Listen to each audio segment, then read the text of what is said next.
করিয়াছ দেখ হবে দেবরে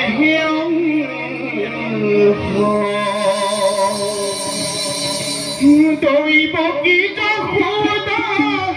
আছে যত তিরুতা হবে দেবতার নারী দৈব কি যখোদা আছে যত তিরুতা হবে দেবতার নারী দৈব কি উপস্থিত নাই সুখ বধিব মুরারি সুখ বধিব মুরারি সুখ প্রথমে অষ্টম কিংবা অষ্টমী প্রথম প্রথমে অষ্টম কিংবা অষ্টমী প্রথম প্রথমে অষ্টম কিংবা অষ্টমী সুখ বধিব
Thank you.